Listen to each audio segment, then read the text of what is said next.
What's up, everyone? We are the Hypes Watch, and we are happy to talk about episodes 4 and 5 of season 3 of The Flash. Unfortunately, we do not have our fellow Flash team member, Don Willie, today, but we are still joined by a good group here. And Jerry, go ahead and introduce yourself.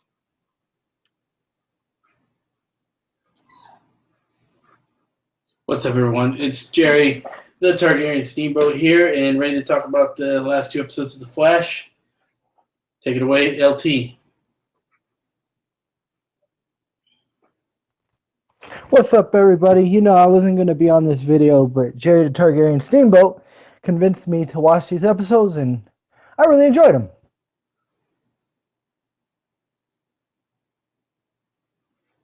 All right, sorry, I was having a little issue there.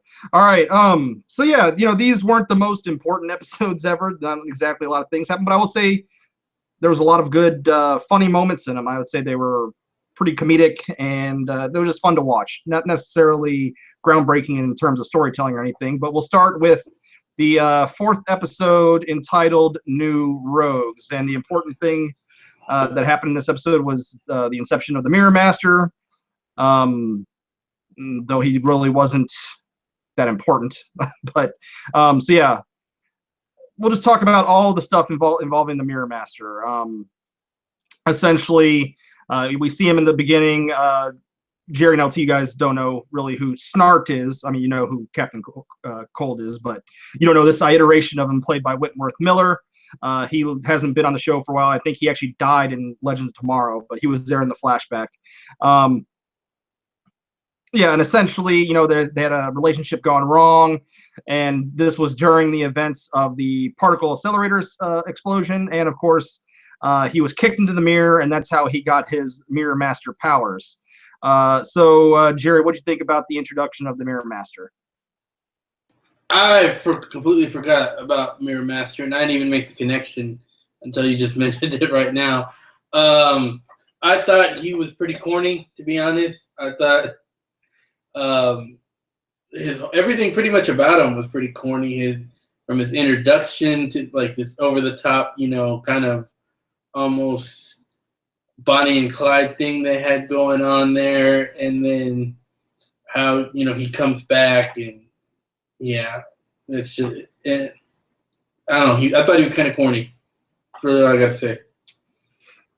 Yeah, which is really weird because the actual Mirror Master in the comics is kind of corny too, but I liked him better than what we got in the show. Jerry, what'd you think, or LT, what'd you think of the Mirror Master? Well, first of all, I thought I accidentally clicked on something else because I'm watching this on my phone, and I see the opening scene and it's him, and I'm like, is this the Flash? What's going on? And then I see him and the chick. And yeah, I have to agree with Jerry. He was kind of corny, and that's not really most of the scenes with him weren't really my favorite part of this episode. We're not getting to the fight between him and Flash yet, right? Okay, all right. So yeah, I'll just even that was kind of corny. I agree with Jerry. Corny.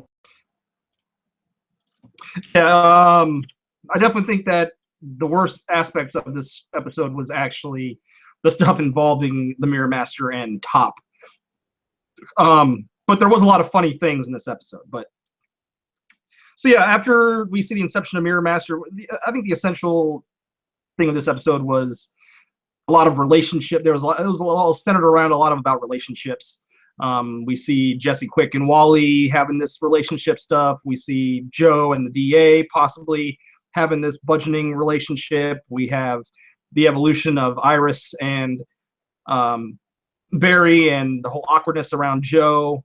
So yeah, what'd you guys think about any of that stuff, Jerry? Yeah, so the whole thing with Iris and Wally, I thought that was it was interesting, but it was kind of, I guess maybe because I don't know so much the backstory. I guess Wally lives with with Joe West. Yes. How long has he lived with them? Did they grow up like? No. Okay. It was Wally was introduced in season 2. He lived with Iris's mother. So sorry, not Wally. I meant Barry. Yeah, Barry moved back in like episode or in season 2. He moved in with Joe in season 2. Okay. Because I mean, he almost kind of refers to them like as his own kids in a way. So I thought that I was like, is there like some weird father relationship going on here? Like father, Well- not father-in-law. Well, it is weird because after Barry's mother was killed and his dad was taken away to jail, Joe took him in. He's been with Joe and Iris since he was like, obviously like what, 12, 13, whenever that happened. Oh, okay. So that's when that happened. So okay, Yeah. got it. Now that makes a little bit more sense. So yeah, I could kind of see how it was kind of weird, and it was a nice little playthrough thing. Where the hell did the Wally and Jesse thing come from? I like that totally blindsided me. I saw them, kind of giving the googly eyes, and then she's already trying to kiss him, and she's like, "What's wrong?" I'm like, "Well, what's wrong?" I don't know. Well, that was kind of they kind of built in that in season 2. Okay. And then I'm wondering why Joe isn't trying to mac the girl from Family Matters. I haven't seen that. I haven't seen her since Family Matters many years ago. Was that Maxine? No. It was. If you remember the episode of the Family Matters when Eddie was trying to mac on this girl that had a reputation of being easy, and she's like, "I'm failing the class," and he's like, and he gets Steve to teach her. She was that girl. If you remember that episode. Okay. Oh yeah, because she told Eddie she was like, "I'd be very, very grateful," right? Yes, that's her. That's Yeah. her. Okay. See, I wouldn't have recognized her. I thought, yeah, okay, but cool. But I'm wondering why Joe isn't like, Well, you should be very, very grateful to me now. and I'm confused too with that because he blew her off to go to save a movie night, and there was no movie night, right? Well, there was Like, a movie he night, got but it- it was kind of lame. Oh, Was kind of, yeah. Yeah, because she was telling him he wants him to be happy, but yeah, I don't know why he blew her off. He's just I don't know. He's just being a little baby back. You know what? All right, so He just needs to hit up on that. The triple B. it couldn't have been more funny, the scene where he where Joe walked in and he was like boom, and then and then they're like she's like it was all awkward between the three of them. It was just really funny.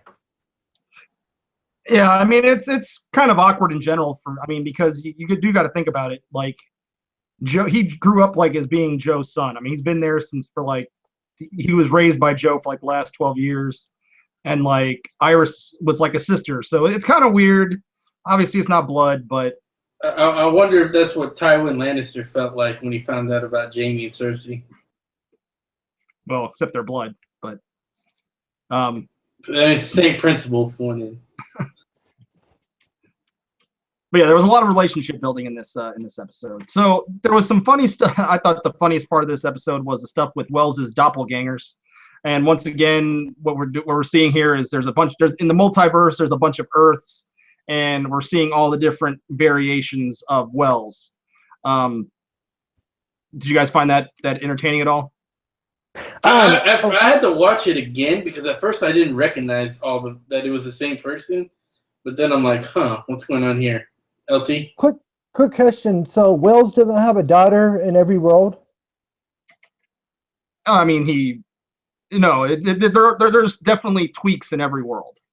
Like it doesn't have to be the exact same in every world. Because I might be jumping a little ahead here, but I kind of think it's kind of stupid that the girl can't stay, and fight with Flash and be with Wally,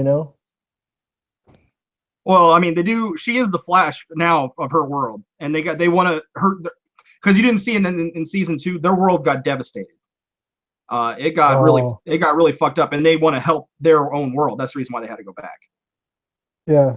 And she's supposed to be the Flash of her world. Could she travel back and forth between worlds as much as she wants, or no? It requires Cisco to do his vibe powers to open up the breaches. Oh, okay. But I'm expecting that they'll be back. They'll be back. Yeah. And I hope so because this H.R. Wells is kind of funny. Especially after we found out what's going on with this H.R. Wells in this one. We'll talk about that when we get there. But yeah, I personally my favorite iteration of Dr. Wells was Wells from Earth 2, who was the one we see in this episode with the daughter, and then they go back. That's my favorite iteration of Dr. Wells. How many Wells have been in the series? Okay, there was Wells in season 1, but he wasn't really Wells. It was Eobard Thawne, Reverse Flash, who used future technology to kill the actual Wells and steal his face. So he's actually dead. The actual Wells from of Earth 1 is dead. And then we got the Earth 2 Wells in season 2, and now we have HR Wells in season 3. I wonder if this is going to be kind of like a recurring gag where we get a new Wells every season, which is interesting because it's fun. It's funny. It's kind of funny to see him acting like a bumbling idiot when he's like the smartest guy in the first 2 seasons. But yeah, it's really funny how when he came out and he was like, "Greetings, Earthlings," and then we see it again, and I like that. I thought it was funny. No, I don't really talk like this.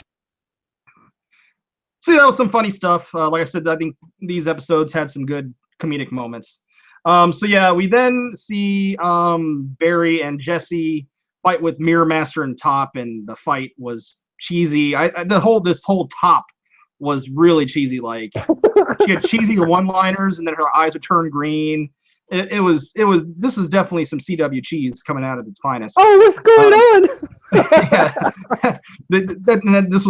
it was the stuff involving Mirror Master and Top were the worst parts of this episode for sure. But and you gotta admit, Oh, sorry. I was gonna say you gotta admit it was hella cool when Flash caught her, man, when she was falling. I thought that was cool. Yeah, I mean, yeah, it was some cool stuff, and I always liked the Flash music, but yeah, then ultimately Barry gets stuck in the mirror. So, what did you think about that sequence, LT?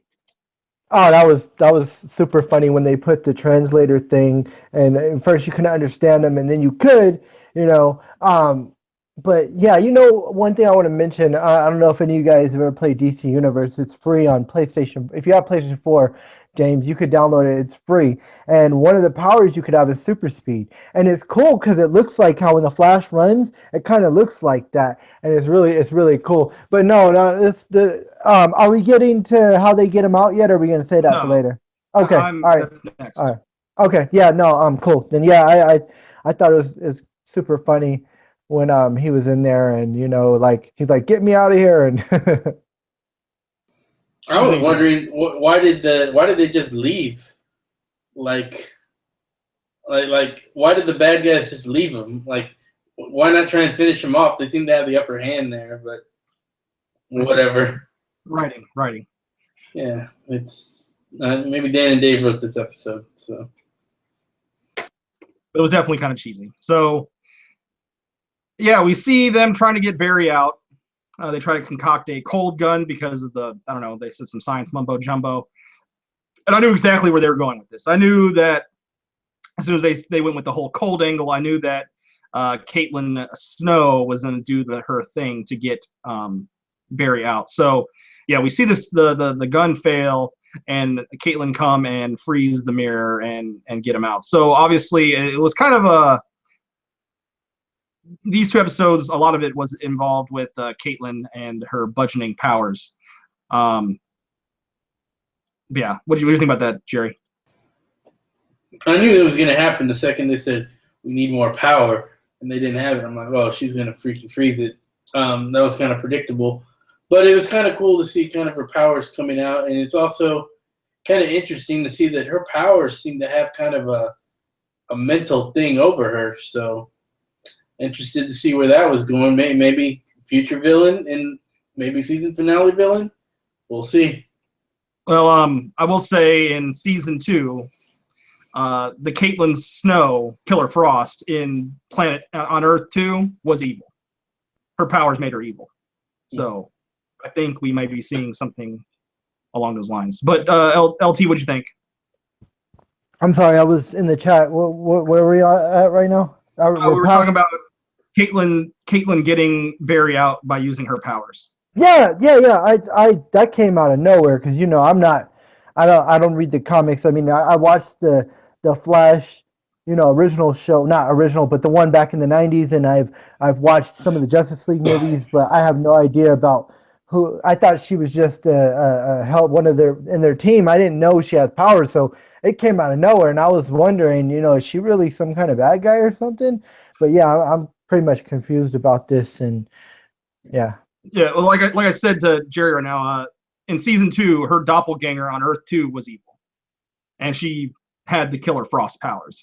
She was able to manipulate ice, but she was evil on the other Earth 2. So I don't know. We'll see. I mean, she's not evil, obviously, but the powers may be manipulating her mind or something along those lines. And I definitely think it's a storyline that's going to manifest itself. So after that, we see Flash and Jesse defeat Mirror Master and Top. I don't know. They use some Snart hologram, and then I don't know how Jesse was able to just withstand the vertigo effects, but she did, knocks out Top. And then Barry forms a circle of mirrors around Mirror Master, and it's like the infinite loop thing, and he's not able to really use the mirrors effectively, and Barry takes him out. What do you think about this fight, LT? I thought it was awesome, dude. Like I just loved him hitting all the mirrors and shit. And it was like, it was awesome and cheesy too, and funny at the same time. It was like three in one, and it was like ha ha ha. What I'm saying? It was cool. I like that it was a different change of pace. It wasn't too much action. It was quick, and they just outthought him, and that was it. Got rid of this weak ass villain and did it in a what do you call it? In a nice way, in a nice kind of I don't know what the word I'm thinking for, but good strategy kind of way. Yeah, I got it. It was short and sweet, right, Jerry? Yeah. And I'm okay with the cheesiness of the show because it's a comic book world. It's supposed to be kind of cheesy, kind of fun. I don't like cheesiness, when it comes to a different show where there shouldn't be cheesiness. I think we know what we're talking about, but cheesiness in The Flash, I'm cool with. All right, so after that, we unfortunately see Wells 2 and Jesse have to go back to Earth 1 after they have found their search and they found their replacement Wells to help them out with their team. Sadly, or they bring in Wells 2 or H.R. Wells. And, he does his whole Greetings Earthling line. And you can see he's definitely eccentric. He's definitely different from this Wells. He seems to be kind of like a hipster Wells.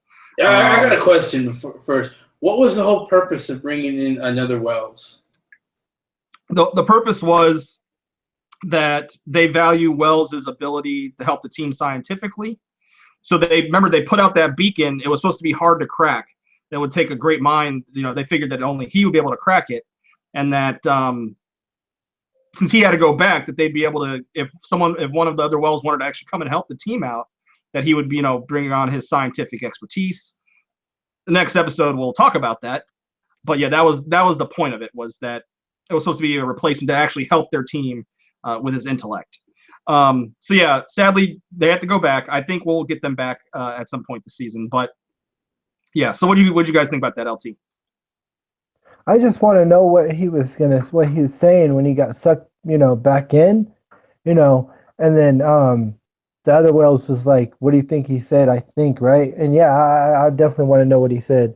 But yeah, why Jesse? I want Jesse back, dude. I like Jesse, dude. Like, and then I want to see where her and Wally's relationship goes, and I want to see if like your prediction comes true. If maybe she could help Wally to, if the alchemist or alchemy, whatever his name is trying to string him to the dark side, if she's gonna be a factor of getting him back, My assumption is when that happens is when they'll come back. Nice. That's my assumption. But Jerry, what'd you think? I was kind of confused, but now, yeah, I thought it was like, okay, well, let's see what this guy's about. It was just, it didn't have too many thoughts on that, so.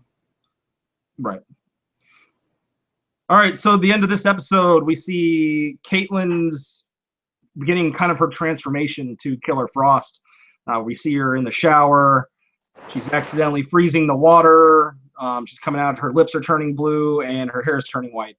I think next is her skin's going to turn pale white because that's what happened in Earth 2 version of her. So how'd you feel about this, Jerry?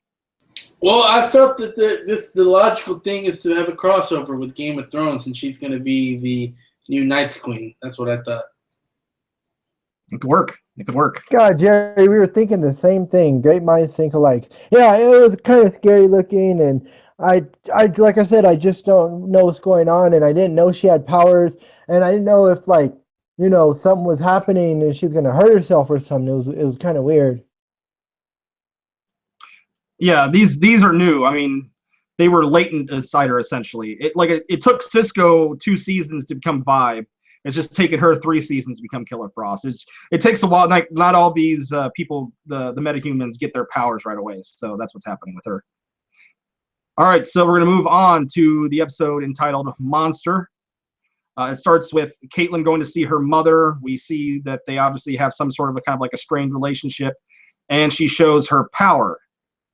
And then we see some funny stuff with H.R. Wells. So we'll start. What do you think about this beginning of this episode, LT?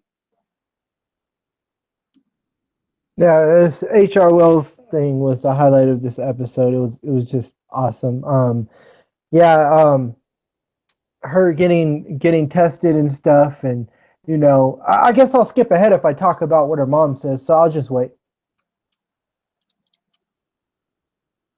Yeah, I mean, it really wasn't much to think other than it just kind of set the plate on what we're about to expect. With her meeting up with her mom. Although it did play in a little bit of an inception that H.R. Wells might be a fraud. A fraud. Well, not so much a fraud, but as like he might be kind of evil and be looking to sabotage. He might have like some secret agent kind of stuff going on with him or something. Yeah. So we then see the Godzilla ripoff. Of course, the episode's entitled. It looked like the Cloverfield monster. Yeah. Bad CGI. Yeah, it was the episode was entitled Monster, and I think that was dual titling for obviously the monster that we saw and Caitlin's transformation that's happening. So the next few things, we see the monster, and we see that HR he kind of reveals he's there for a reason. They show him like cryptically talking into the microphone, into the recording device. They're and it's because essentially season 1, Dr. Wells was obviously Thrawn. He was evil. He was Reverse Flash. And then in season 2, we have the good Wells that you saw earlier in this season, but he did deceive the group because Zoom was holding his daughter captive and he was gathering intel for Zoom, but he eventually joins their side. So they've been deceived by Wells twice. So obviously when the audience sees this, they're like, oh no, not another Wells deception here. So yeah, that was interesting to see. And then we see that Caitlin has mommy issues. They have a strained relationship. They have this whole thing with her dad, and she wasn't there, and then she left. So, what do you guys think about all that stuff, Jerry? I was thinking, what the hell is the point of all this stuff here? Kind of Caitlin herself was like, what's the point? I could do the science myself, over and over and over. So as far as that goes, I'm wondering why. Well, I don't know. I couldn't really find a good reason. What was the other thing you asked? The mommy thing and what else? Wells talking into the recording device. I already told you about that. So yeah. Yeah. LT. I was shocked by the monster. I didn't think it was a hologram. I thought it was a real monster. Like, oh shit, how is Flash gonna defeat this thing? Well, that's because it's a CW and that CGI. I'm like, yeah, that's CW CGI. Well, and yeah, I agree with Jerry about the Caitlin stuff. Yeah, I mean, essentially, I think they just wanted to separate her from the team so that they could show the audience that she's going through some issues with her powers, but they didn't want to show it. They did I guess they're probably setting up something for the reveal of her powers to the team or something. So I'm assuming they just didn't want to, blow that with the team. So yeah, we see Barry is working with Julian. He's shadowing him on his job so he can get close to, because he can't look at his files. So he's trying to get close to the what's going on so they can figure out what's going on. And we learn a little bit of Julian's past. You know that now that he was in the military. He's got some skills with a gun, but as he's about to get killed again, Barry has to save him. After that, we get to reveal that Nigel, the guy that was acting nice to Caitlin, is really a dick, and he tried to lock Caitlin into the laboratory, and then she kind of just froze his arm, and her mom runs in and then just tells her to leave. So yeah, that was definitely the stuff involving Caitlin and the mom over there was definitely kind of shoddy. I thought that was kind of weak. But LT, what'd you think? I just want to know, is that dude's arm going to be all right, or is it probably finished? Is he going to be armless? I don't have the slightest clue. Yeah, because, we'll probably never find out. Yeah, and he flipped out of nowhere. Like, I didn't see that coming, him flipping out. And, yeah, and then Caitlin just listens to her mom and leaves. But, yeah, I wonder, like, is he going to lose his arm? I guess, like you said, we'll never find out. But, yeah, it was all right. I mean, what the fuck was this dude thinking? I mean, he's like fucking taking on Sub-Zero, and he's like, you do what I say. I know you could only freeze me to death, but you do what I say. I'm like, the fuck? Look what just happened to you. You deserve to lose that arm. Acting stupid. He would have had more luck trying to seduce her than freeze her. I mean, than keep her, locked up. Yeah, exactly. Yeah, like I said, it was really dumb. The stuff involving Caitlin over there with her mom was kind of useless. But yeah. Anything about the Barry and Julian stuff? As far as the Barry and Julian stuff, I mean, I kind of confirmed a lot of what I thought about Julian to begin with. He's just the kind of guy who straight-laced, goes by the rules, doesn't like people who break the rules. He kind of reminds me of, I don't know if y'all played Mass Effect, but remember Garrus, his dad? Mm-hmm. He was always like, good guy, but follows the rules, very strict on the rules. That's what he reminds me of. And when he shot at the hologram, we didn't know at this point it was a hologram, but when he shot at it, we didn't see. I wonder, like, did the bullets hit anything? And what's it called? Remember, H.R. Wells wanted one of the. We're gonna probably get to that, right? Right? Where he wanted to look at the transformer. All right. So yeah, Barry and Cisco get suspicious of HR because obviously they have reasons to be. Like I said, he's spurned the team twice. He's deceived the team twice, different iterations of Wells, but nonetheless, they get suspicious of him. And Cisco's gonna go find him, but of course they find the recording device. They start saying, they start playing it, and then he walks in, and then it's revealed he's not really a bad guy. But he's not a great guy. He's kind of a con artist. He's kind of he's definitely weird, and it's revealed that he's essentially a fraud because he doesn't know how to do anything. He doesn't know how to help him at all. We find out that it was like his partner that decoded the message, and that he's just trying to write a book.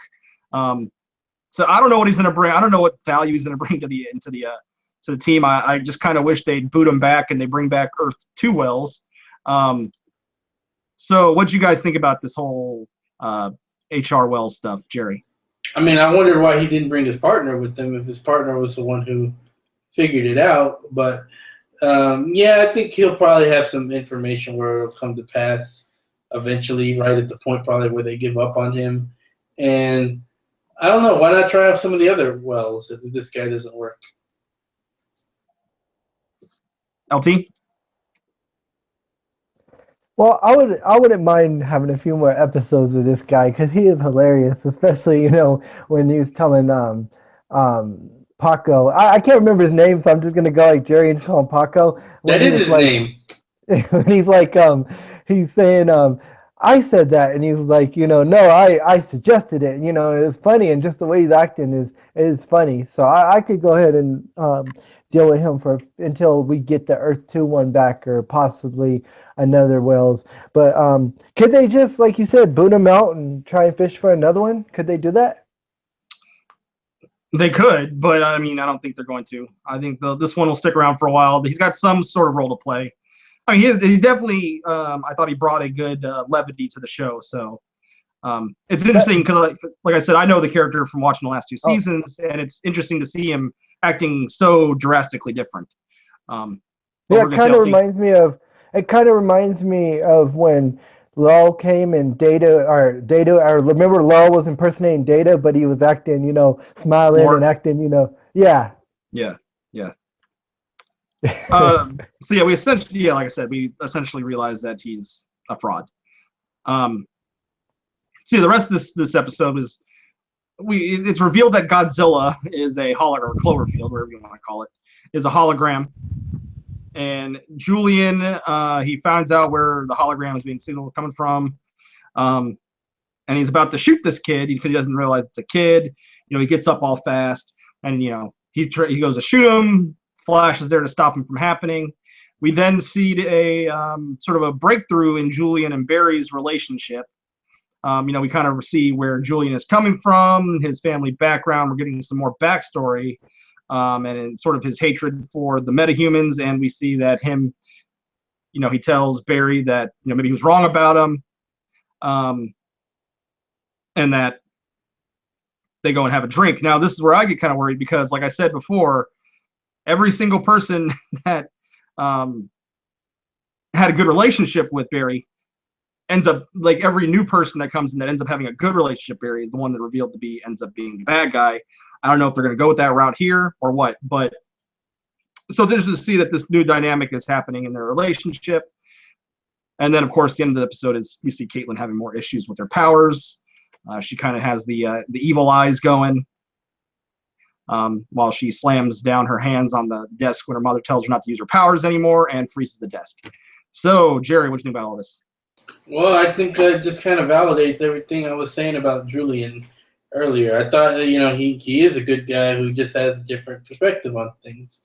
And, his perspective makes a lot of sense.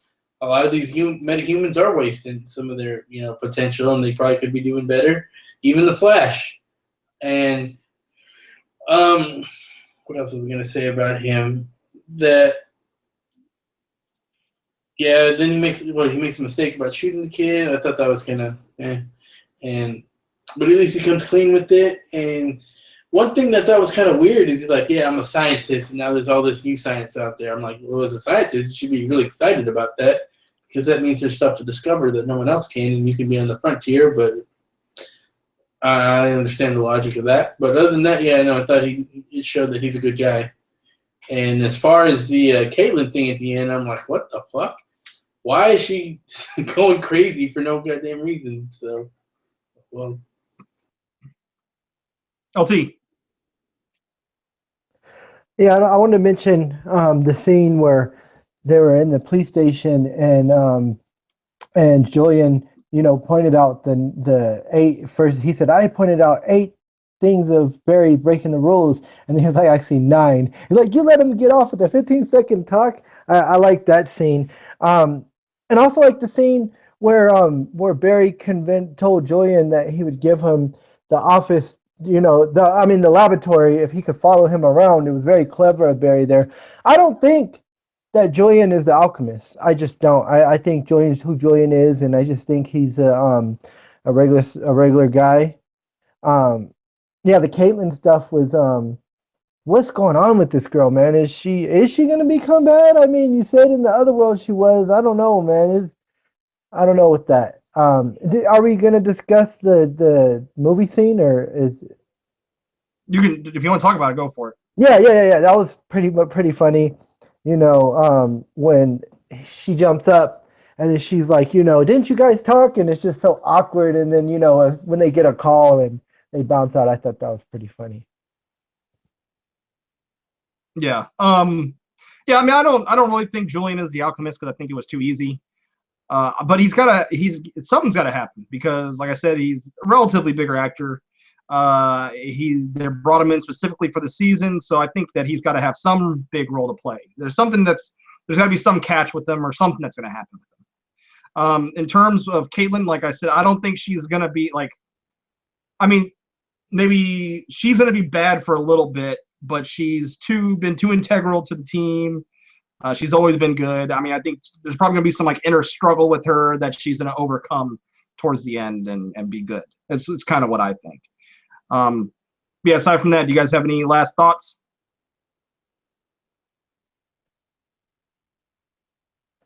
That this is a fun show. It's not the best superhero show I've ever seen, but it's fun, and you know I like it. It's enjoyable, and I like the whole the whole Iris and Barry thing.